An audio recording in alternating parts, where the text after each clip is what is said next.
Hi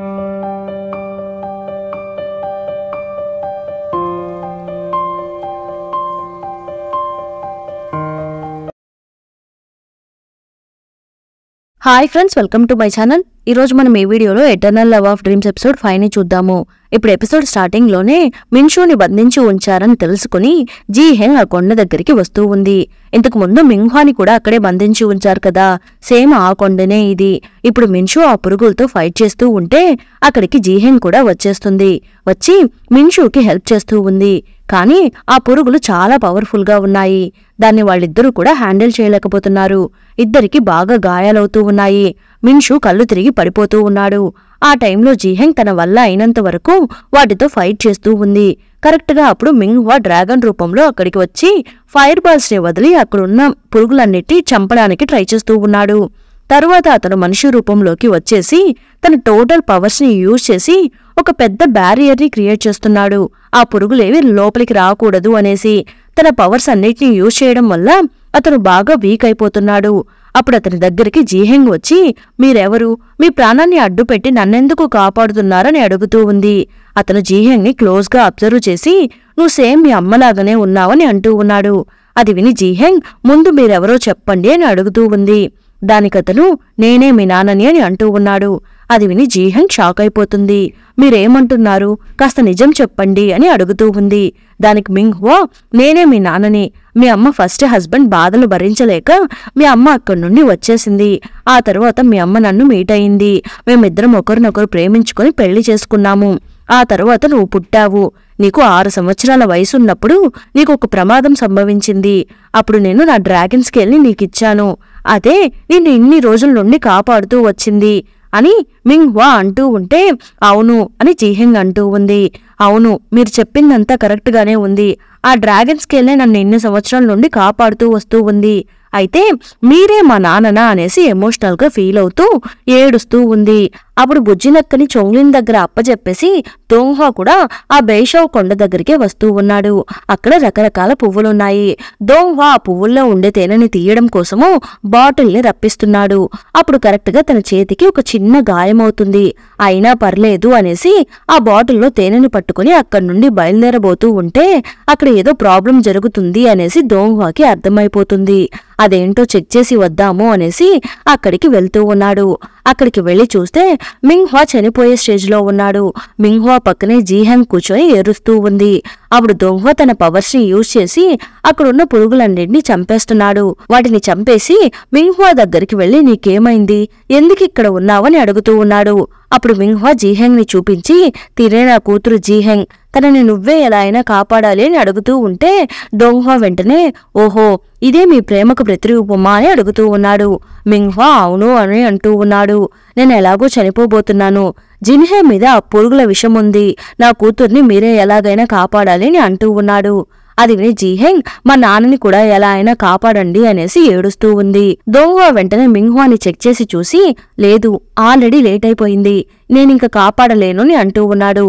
జీహెంగ్ ఏడుస్తూ ఉంటే అప్పుడు దోంగ్హా, నీ కూతుర్ని ఈ పాయిజన్ నుండి నేను కాపాడుతాను, నువ్వేం బాధపడకు అనేసి ప్రామిస్ చేస్తూ ఉన్నాడు. ఇక్కడేమో మన బుజ్జినక్క ఆ మంత్రవలయం నుండి బయటకు వచ్చేసి సీమింగ్ దగ్గరికి పరుగులు తీస్తూ ఉంది. సీమింగ్ ఆ నక్కని చూసి, ఇదేంటి మన దగ్గరికి వస్తుందే అనేసి చూస్తూ ఉన్నాడు. అప్పుడు ఆ నక్క, నేనే ఫెంగ్జూని అనేసి ఒక పేపర్ మీద రాసి చూపిస్తూ ఉంది. సీమింగ్ వెంటనే, ఫెంగ్జూ నీకేమైంది? నీ పవర్స్ అంతా ఏమైపోయాయి? మీరెందుకు హ్యూమన్ ఫామ్ లోకి రాలేకపోతున్నారని అడుగుతూ ఉంటే ఫెంగ్జూ వెంటనే వేరే ఏదో రాసి చూపిస్తూ ఉంది. దాన్ని చూసి సీమింగ్ కి హార్ట్ అటాక్ వచ్చేసినట్టు అయిపోతుంది. అందులో ఏముంది అంటే, దోంగ్హా బిడ్డ నా కడుపులో పెరుగుతున్నాడని రాసి ఉంది. మీరేం చెప్తున్నారని సీమింగ్ అడుగుతూ ఉంటే నెక్స్ట్ ఫెంగ్జూ రిమైనింగ్ స్టోరీ అంతా రాసి చూపిస్తూ ఉంది. అది చూసి సీమింగ్, దోంగ్హా మిమ్మల్ని బాగా ఫూల్ చేశాడు అని అంటూ ఉన్నాడు. అలా అంతా ఏమీ లేదు అని సీమింగ్ అంటూ ఉన్నాడు. సరే, అసలు అక్కడ ఏం జరిగిందో కంప్లీట్ గా మీరు నాకు చెప్పండి అని సీమింగ్ ఫెంగ్జూని అడుగుతూ ఉన్నాడు. ఇక్కడేమో జీహెంగ్ బాడీలో ఉన్న పాయిజన్ అంతా రిమూవ్ చేస్తూ దోంగ్హా జీహెంగ్ కి తన పవర్స్ ని ఇస్తూ ఉన్నాడు. ఇప్పుడు పవర్స్ అంతా ఇచ్చేసి, నువ్వింకా పూర్తిగా క్యూర్ కాలేదు, నువ్వు బాగా రెస్ట్ తీసుకోవాలి, అప్పుడే ఈ పాయిజన్ అంతా బయటకు వెళ్తుంది అని అంటూ ఉన్నాడు. అప్పుడు జీహెంగ్ మిన్షూ పడిపోయి ఉండడం చూసి మిన్షూకి ఏమైంది అని జీహెంగ్ అడుగుతూ ఉంటే అతనికేమీ కాలేదు, ప్రాణాలతోనే ఉన్నాడు, నువ్వు అతను అని దోంగ్హా అంటూ ఉంటే అవును, మేమిద్దరం చిన్నప్పటి నుండి కలిసే పెరిగాము, వాడు నా పక్కన ఉంటే చాలు, మా అన్న చెప్పిన వ్యక్తిని పెళ్లి చేసుకోవడంలో నాకు కొంచెం కూడా ఇష్టం లేదు అనేసి జీహెంగ్ అంటూ ఉంది. కాని అది అనేసి దోంగ్హా ఏదో చెప్పడానికి వస్తున్నాడు. సరే వద్దులే అనేసి దోంగ్హా చెప్పకుండా సైలెంట్ అయిపోతున్నాడు. ఇక్కడేమో ఫెంగ్జూ సీమింగ్ కి జరిగిందంతా ఎక్స్ప్లెయిన్ చేసేసి ఫెంగ్జూ మళ్లీ వచ్చి ఆ మంత్రవలయంలో కూర్చుంటుంది. ఇదేమీ పెద్ద మంత్రవలయం కాదు, నేను దీని నుండి ఈజీగా ఎస్కేప్ అవ్వగలను అనేసి ఫెంగ్జూ నవ్వుకుంటూ ఉంది. అప్పుడు కరెక్ట్ గా దోంగ్హా జీహెంగ్ ని ఎత్తుకుని డెమాన్ లోకానికి వెళ్తూ ఉన్నాడు. అంతలో లీడర్ అక్కడికి వచ్చి నా చెల్లికి ఏమైంది అని అడుగుతూ ఉంటే మీ చెల్లి మీద పాయిజన్ పడింది అనేసి తనని లోపలికి తీసుకుని వెళ్తూ ఉన్నాడు. అప్పుడు ఆ లీడర్ దోంగ్హాకి థ్యాంక్స్ చెప్తూ ఉన్నాడు. దోంగ్హా వెంటనే తన బాడీలో ఇంకా పాయిజన్ ఉంది, తను బాగా రెస్ట్ తీసుకుంటేనే అది క్యూర్ అవుతుంది అని అంటూ ఉన్నాడు. అప్పుడు లీడర్ మీరు నాకు ఒక ప్రామిస్ చేశారు గుర్తుందా అని అడుగుతూ ఉంటే నీకేం కావాలో చెప్పు అని దోంగ్హా అడుగుతున్నాడు.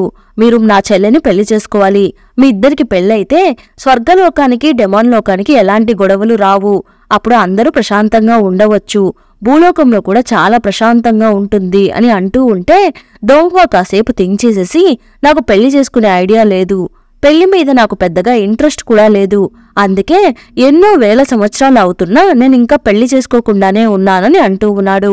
లేదు మీరు నాకు ప్రామిస్ చేశారు కదా అనేసి లీడర్ బాగా ఫోర్స్ చేసి అడుగుతూ ఉంటే సరే ఓకే, ఒక 3 నెలలు మీ చెల్లెల్ని నా ప్యాలెస్ కి పంపించు, కానీ ఒక చిన్న కండిషన్, నాకు ఇచ్చి మీ చెల్లెల్ని పెళ్లి చేసిన తర్వాత తను మా స్వర్గంలో ఉండే రూల్స్ నే పాటించాలి, మీ డెమాన్ లోకానికి ఏమైనా ప్రాబ్లం వచ్చినా మీరు అందులో మీ చెల్లెల్ని ఇన్వాల్వ్ చేయకూడదు, అలానే మీ వాళ్ళు ఎవరూ కూడా ప్రజల్ని ఇబ్బంది పెట్టకూడదు అనేసి దోంగ్హా అడుగుతూ ఉంటే అది విని లీడర్ మీకు ముందు చూపు చాలా ఎక్కువ, మిమ్మల్ని చూస్తుంటే నాకు చాలా గర్వంగా ఉంది, సరే ఓకే అని అంటున్నాడు. ఇక్కడేమో బుజ్జినక్క మంత్రవలయంలో డల్లుగా కూర్చొని ఉంటే చొంగ్లెన్కి దాన్ని చూసి జాలి వేసి ఆ మంత్రవలయం నుండి ఓపెన్ చేసేస్తున్నాడు. పాపం అనేసి ఫెంగ్జూ వెంటనే వేగంగా అక్కడి నుండి పరుగులు తీస్తూ ఉంది. అప్పుడు కరెక్ట్ గా స్వర్గం ఎంట్రన్స్ లో దోంగ్హా వస్తూ ఉంటే వెళ్లి దోంగ్హా మీద ఎక్కి కూర్చుంటుంది. దోంగ్హా వెంటనే ఓహో నన్ను చూడటం కోసమే పరిగెత్తుకుంటూ వచ్చావా అనేసి బుజ్జినక్కని ఎత్తుకుని దోంగ్హా లోపలికి వస్తూ ఉన్నాడు. లోపల చొంగ్లిన్, జీహే అందరూ నిలబడుకుని ఉన్నారు. దోంగ్హా లోపలికి వచ్చి నక్కని ఎత్తి టేబుల్ మీద కూర్చోబెడుతున్నాడు. దోంగ్హా బుజ్జినక్కకి మెడిసిన్ తీసుకుని రావడం కోసమే ఆ కొండ దగ్గరికి వెళ్ళినట్టు ఉన్నాడు. ఇప్పుడు అవన్నీ తీసి పెడుతూ ఉన్నాడు. అదంతా ఫెంగ్జూ చూసేసి ఓహో మనకి మెడిసిన్ ని తీసుకుని రావడం కోసమే దోంగ్హా వెళ్లారా, అయ్యయ్యో తన చేతికి ఏదో గాయాలైనట్టు ఉంది అనేసి సరే నేను కూడా తన కోసం మెడిసిన్ ప్రిపేర్ చేయాలి అనేసి అనుకుంటూ ఉంది. దోంగ్హా బుజ్జినక్కతో క్లోజ్ గా ఉండడం కూడా యువరానికి నచ్చడం లేదు, చిరాకు పడుతూ ఉంది. దాన్ని పని అమ్మాయి దగ్గర ఇవ్వండి, తన చూసుకుంటుంది అని యువరాని అంటూ ఉంటే లేదు నేనే చూసుకుంటానని దోంగ్హా అంటున్నాడు. బుజ్జినక్క ఎప్పుడు దోంగ్హాతోనే ఉంటూ ఉంది. దోంగ్హా బుజ్జినక్క ఇద్దరు బాగా క్లోజ్ అయిపోతున్నారు. దోంగ్హా ఇప్పుడు దాని మెడలో ఒక జేడ్ చైన్ ని వేస్తున్నాడు. ఫెంగ్జూ చాలా హ్యాపీగా ఫీల్ అవుతూ ఉంది. మనమంటే దోంగ్హాకి బాగా ఇష్టమున్నట్టు ఉంది అని అనుకుంటూ ఉంది. దోంగ్హా ఫెంగ్జూని ఒళ్ళో కూర్చోపెట్టుకుని బుజ్జినక్క దగ్గర తన పర్సనల్స్ గురించి కూడా చెప్తూ ఉన్నాడు. ఇప్పుడు దోంగ్హా మెంగ్హా గురించి మాట్లాడుతూ ఉన్నాడు. మెంగ్హా నాకెన్నోసార్లు నన్ను ఆపదల నుండి కాపాడాడు, కానీ అతన్ని నేను ఈరోజు కాపాడలేకపోయాను, చూస్తూ ఉండిపోవాల్సి వచ్చింది. అది మాత్రమే కాదు, అసలు ఆ లవ్లో ఏముంది, ప్రేమ కోసం తన ప్రాణాన్ని కూడా వదులుకోవాలని డిసైడ్ అయ్యాడు అని దోంగ్హా అంటూ ఉంటే ఫెంగ్జూ వెంటనే నేను కూడా మీకోసం ఏమైనా చేస్తాను, కానీ నేను చనిపోను, మీతో కలిసి నేను జీవించాలని అంటూ ఉంది. ఇప్పుడు బుజ్జినక్క సీమింగ్ దగ్గర దేని గురించో చెప్పి దాన్ని తీసుకొని రమ్మని చెప్పినట్టు ఉంది. ఇప్పుడు సీమింగ్ రాగానే సీమింగ్ మీద ఎగిరి దూకి ఆ పౌచ్ని తీసుకుని నేరుగా దోంగ్హా దగ్గరికి వెళ్తూ ఉంది. దోంగ్హా వెంటనే నవ్వుతూ నా కోసం దీన్ని తీసుకుని వచ్చావా అని అడిగేసి దాన్ని ఓపెన్ చేసి చూస్తూ ఉంటే అందులో ఆయింట్మెంట్ ఉంది. ఓహో ఆయింట్మెంట్నా అనేసి నా కోసం నువ్వే ప్రిపేర్ చేశావా అని అడుగుతూ ఉంటే బుజ్జినక్క అవును అని అంటూ ఉంది. అయితే నువ్వే దాన్ని నాకు అప్లై చెయ్యు అనేసి దోంగ్హా తన చేతి వేలని చూపిస్తూ ఉంటే ఫెంగ్జూ తన తోకతో ఆయింట్మెంట్ ని దోంగ్హాకి అప్లై చేస్తూ ఉంది. దోంగ్హాకి ఆ బుజ్జినక్క మీద ఉన్న ప్రేమ కాస్త ఎక్కువైపోతూ ఉంది. బుజ్జినక్క దోంగ్హాకి బాగా క్లోజ్ అయిపోతూ ఉంది. ఇలా రోజులు గడిచిపోతూ ఉంది. దోంగ్హా ఎక్కడ ఉంటే అక్కడ ఫెంజు కూర్చొని ఉంటుంది. దోంగ్హా పెయింటింగ్ వేస్తున్నప్పుడు, బుక్ చదువుతున్నప్పుడు ఇలా ఫెంజు ఎప్పుడు చూడు దోంగ్హాతోనే ఉంటూ ఉంది. ఫెంజు పడుకుని నిద్రపోతూ ఉన్నప్పుడు ఎండ తగలకూడదు అనేసి దోంగ్హా దానికోసం ఒక షెడ్ ని క్రియేట్ చేసి దాన్ని బాగా డెకరేట్ చేసి ఉంచాడు. తొంగ్లీన్ అదంతా చూసేసి, మీరు దాన్ని ఇంత జాగ్రత్తగా చూసుకుంటున్నారు, మీకు ఆ నక్క అంటే అంత ఇష్టమా అని అంటూ ఉన్నాడు. అప్పుడు అక్కడికి యువరాణి వచ్చి, ఛీ, ఒక నక్కకిచ్చిన ఇంపార్టెన్స్ కూడా నాకివ్వడం లేదు. నేను కూడా దోంగ్హా దగ్గర ఏదేదో ట్రై చేసి చూశాను, కానీ దోంగ్హా నన్ను మినిమం పట్టించుకోవడం లేదు అనేసి యువరాణి అక్కడి నుండి వెళ్లిపోతూ ఉంది. దోంగ్హా ఇప్పుడు బుక్కు చదువుతూ బుజ్జి నక్కతో ఆడుకుంటూ ఉంటే, నేనిక్కడ ఉన్నంత వరకు దోంగ్హా ఒంటరిగా ఉండరు. నా పవర్స్ మళ్ళీ నాకు తిరిగి రాగానే మీరు నాతో మా ఊరికి రండి. మా ఊర్లో ఉండే నక్షత్రం చూడ్డానికి చాలా అందంగా ఉంటుంది అనేసి నేను దోంగ్హాని తీసుకుని వెళ్లిపోతాను అనేసి ఫెంగ్జు థింక్ చేస్తూ ఉంది. ఇప్పుడు ఫెంగ్జు టేబుల్ మీద డల్లుగా కూర్చుని ఉంటే అక్కడికి సీమింగ్ వచ్చి, నా దగ్గర ఒకరు ఒక విత్తనం గురించి అడిగారు, హాన్జీ విత్తనము. దాన్ని యూజ్ చేసి బ్యాడ్ మెమరీస్ అంతా మర్చిపోయేలాగా చేయవచ్చంట. దాన్ని వంటల్లో యూజ్ చేస్తే టేస్ట్ చాలా సూపర్ గా ఉంటుందంట అని నాకు ఒకరు చెప్పారు. దాన్ని ఇప్పుడు నేను తీసుకుని వచ్చానని సీమింగ్ అంటూ ఉంటే డల్లుగా కూర్చొని ఉన్న ఫెంగ్జు వెంటనే ఆ విత్తనాన్ని సీమింగ్ దగ్గర నుండి లాక్కొని అక్కడి నుండి వెళ్లిపోతూ ఉంది. బయటకు వచ్చి ఒక మంచి ప్లేస్ చూసి దాన్ని బూడ్చిపెడుతూ ఉంది. అప్పుడు ఫెంగ్జు ఒక మూలన డల్లుగా కూర్చొని ఉంటే ఎప్పటిలాగానే దోంగ్హా ఒక స్పెషల్ చేపని ఫ్రై చేసి ఫెంగ్జు ముందర పెడుతూ ఉన్నారు. నేనే దీన్ని కుక్ చేశాను, నీకు నచ్చిందో లేదో టేస్ట్ చేసి చెప్పు అని దోంగ్హా అడుగుతూ ఉంటే, హై, నాలాగే దోంగ్హా కూడా కుకింగ్ ఎక్స్పర్ట్ ఏమో అనుకొని స్పీడ్గా ఆ ఫిష్ని టేస్ట్ చేసి చూస్తూ ఉంది. టేస్ట్ చాలా దారుణంగా ఉంది. ఫెంగ్జుకి ఇప్పుడేం చేయాలో అర్థం కావడం లేదు. దోంగ్హా బాగుందా అని అడుగుతూ ఉంటే ఫెంగ్జు వెంటనే, నేనిప్పుడు బాగుంది అని చెప్తేనే దోంగ్హాకి నా మీద ఉన్న ప్రేమ కాస్త పెరిగే ఛాన్సెస్ ఉన్నాయి, అందువల్ల నేను టేస్ట్ బాగుందని చెప్దామనుకుంటున్నాను అనేసి బాగుంది అన్నట్టు తలాడించేసి దారుణంగా ఉన్న ఆ ఫిష్ ని కంప్లీట్ చేయడానికి ట్రై చేస్తూ ఉంది. అప్పుడు దోంగ్హా, నేను ఆల్రెడీ దీన్ని టేస్ట్ చేసి చూశాను, టేస్ట్ దరిద్రంగా ఉంది, కానీ కనీసం ఇది నీకన్నా నచ్చుతుందేమో అనేసి నిన్ను టెస్ట్ చేయడం కోసం తీసుకుని వచ్చాను. యానిమల్స్ టేస్ట్ కాస్త డిఫరెంట్ గా ఉన్నట్టు ఉంది, ఇది నీకు బాగా నచ్చినట్టు ఉంది, రేపటి నుండి నీకు వీటిని ఇంకా ఎక్కువగా ప్రిపేర్ చేసి పెడతాను అనేసి నెక్స్ట్ డే మార్నింగ్ ఫిష్ ని కుక్ చేసి 5 ప్లేట్స్ నిండుగా ఫెంగ్జుకి పెడుతూ ఉన్నాడు. దోంగ్హా ఫీల్ అవ్వకూడదు అనేసి ఫెంగ్జుకి కూడా వేరే దారి లేక వాటిని తినడం స్టార్ట్ చేస్తూ ఉంది. కానీ తన వల్ల కూడా కావడం లేదు. ఫెంగ్జు అప్పుడు కళ్ళు తిరిగి పడిపోతూ ఉంది. ఇది నాకు నచ్చలేదు అనేసి నేను నా బాడీ లాంగ్వేజ్ ని యూజ్ చేసి దోంగ్హాకి చెప్పబోతున్నానని అనుకుంటూ లోపలికి వెళ్తూ ఉంది. అప్పుడు లోపలెవరో దోంగ్హాతో మాట్లాడుతున్న సౌండ్స్ వినిపిస్తూ ఉంది. ఎవరా అని చూస్తే లియాన్ సంగ్నే దోంగ్హాతో మాట్లాడుతూ ఉన్నాడు. మీరెందుకు సడన్ గా ఆ నక్కని పెంచుతున్నారు? దీనికంటే చాలా అందంగా ఉండే నక్కలు చాలా ఉన్నాయి. చించూలో బెయ్ ఫ్యామిలీలో ఉండే అమ్మాయిలందరూ నక్కలే, వాళ్ళందరూ చాలా అందంగా ఉంటారు అనేసి ఫెంగ్జు ఫ్యామిలీ గురించి లియాన్ సంగ్ అంటూ ఉన్నాడు. దోంగ్హా వెంటనే, లేదు లేదు, ఈ నక్క కాస్త స్పెషల్, దీనికి నేను చేసిన వంటలన్నీ బాగా నచ్చుతున్నాయి అనేసి దోంగ్హా అంటూ ఉంటే అది విని లియాన్ సంగ్ షాక్ అయిపోతున్నాడు. అలా అయితే అది నిజంగానే స్పెషల్ నక్కనే అనేసి లియాన్ సంగ్ కూడా అంటూ ఉన్నాడు. అది విని దోంగ్హా ప్రౌడ్ గా ఫీల్ అవుతూ ఉన్నాడు. ఇదంతా చూసి ఫెంగ్జు, ఇంకేం చేయలేము, అడ్జస్ట్ అయ్యి దోంగ్హా చేసి పెట్టిందంతా తినాల్సిందే అనేసి అనుకుంటూ అక్కడి నుండి వెళ్లిపోతూ ఉంది. ఇప్పుడు ఫెంగ్జు బాగా నిద్రపోయి లేస్తూ ఉంది. అప్పుడు అక్కడ దోంగ్హా బుజ్జినక్కకి ఒక లెటర్ రాసిపెట్టి వెళ్ళిపోయినట్టు ఉన్నాడు. అందులో, నిద్ర లేవగానే నీ షెడ్ దగ్గరికి వచ్చాయి, అక్కడ నీకోసం నేను ఫుడ్ రెడీ చేసి పెట్టానని రాసిపెట్టినట్టు ఉన్నాడు. హై అనేసి ఫెంగ్జు అక్కడి నుండి పరుగులు తీస్తూ ఉంది. అప్పుడు యువరాణి దోంగ్హాతో మాట్లాడుతూ ఉంది. మీకు నాకంటే ఆ నక్కనే ఇంపార్టెంట్నా? మీరు దానికి ఎక్కువ ఇంపార్టెన్స్ ఇస్తున్నారని అడుగుతూ ఉంది. మీరు ఇలానే చేస్తూ ఉంటే నన్ను ఎడారి దగ్గరికి వెళ్ళమని చెప్పారు కదా, నేను అక్కడికి వెళ్ళను అని యువరాణి అంటూ ఉంది.